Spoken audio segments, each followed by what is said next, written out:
avec Anne-Sophie, on a un petit rituel du lundi. Je lui demande toujours comment ça va aujourd'hui. Mais oui, et en plus aujourd'hui ça va. Ah, mais c'est super, parce que d'habitude je dis ouais, je suis chiffon et tout. Oui, Et là, chanchon, pas dit. Ouais, chiffon.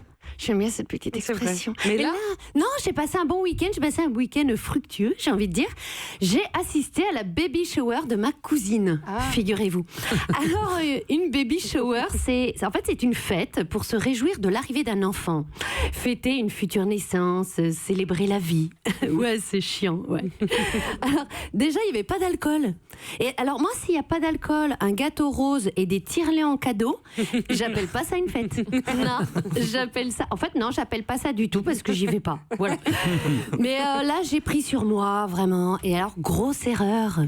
Parce que ma cousine fait partie de ces gens qui ont un don particulier, le don de te faire te sentir une merde.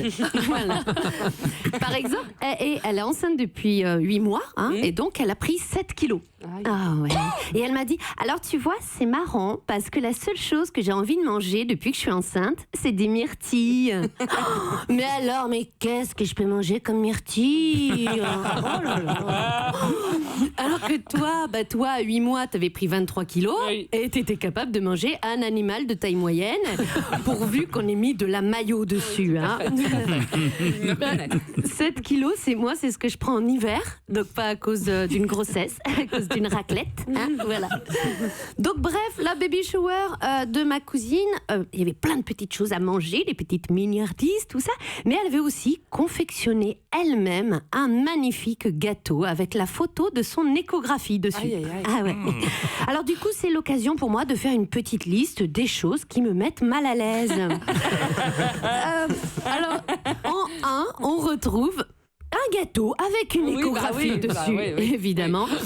En 2, les photos Facebook des enfants de ma cousine dans chaque étape de leur vie, mais vraiment minute par minute. Hein. Et en 3, les statuts Facebook de ma cousine. Mon fils est allé sur le pot, #bravo, #fierté, #gros caca. Oui. Oh, mais elle est très très fière de ses enfants, ma cousine. Par exemple, elle pense que son fils est un génie. Hein. Sauf qu'on sait tous que c'est faux. On le connaît. Quand on est arrivé, il était en train de manger le tapis du salon. Hein. Ouais. Mais elle le gronde jamais parce que, je cite, il est important qu'il fasse ses propres erreurs. Ouais, enfin là, il vient de tuer un bébé chat quand même. Hein. Donc, écoutez, vers 16h, quelqu'un a annoncé qu'on allait passer aux animations. Alors, je peux pas trop vous en dire plus, parce que c'est ce moment précis que j'ai choisi pour essayer de m'auto-plonger dans le coma. Hein. J'étais prise de panique. Qu'est-ce qu'il peut y avoir comme animation à une baby shower? Alors moi, je me suis mise à imaginer le pire, un stripteaseur déguisé en bébé. Vous voyez? Non, mais j'imaginais un ancien pompier volontaire portant une couche, une tétine géante autour du cou et qui ferait semblant de pleurer en réclamant une fessée sous prétexte qu'il a été un méchant garçon. Et c'est lorsque je suis sortie de la dépression, 15 minutes plus tard, que j'ai découvert qu'il n'était aucunement question d'un stripteaseur, mais plutôt d'un blind test avec des versions chantées par des bébés, des plus grands tubes d'hier et d'aujourd'hui. Ah oui, j'ai découvert aussi la tradition du gâteau de couche. Je connaissais pas. Alors, c'est comme le nom l'indique, hein, c'est un gâteau fait avec des couches. Ouais, des petites couches roulées en boule sur plusieurs étages. Et le reste de l'assemblée de s'extasier. Oh, mais quel joli gâteau de couche. Voilà, c'est tout. Non, moi, C'est vrai que ça existe. C'est vrai? Non. Mais si, j'ai Google, tu vas voir. Gâteau de couche. Ils font ça au baby shower et ça n'a aucun sens.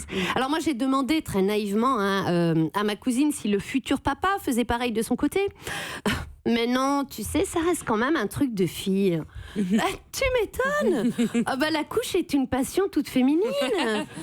Moi, perso, j'ai 2 passions dans la vie, les couches et les serviettes hygiéniques. Oui, d'ailleurs, j'ai fabriqué une tour Eiffel en tampon de toute beauté. Oui, vous me rappellerez à vous l'apporter un de ces jours. En attendant, on se quitte en chanson avec Popo dans le pot par Bébé Coucouche, parce qu'il n'y a pas de raison qu'il n'y ait que moi qui souffre. Alors ça donnait quoi? Ça donnait vraiment ça? Je suis désolée pour vous. Et pourtant, le week-end avait bien démarré. Bravo Anne-Sophie Girard. C'est très anxiogène. On se retrouve retrouve au point virgule. On vous mettra toutes les coordonnées évidemment sur le site de Bonjour la France. Europe.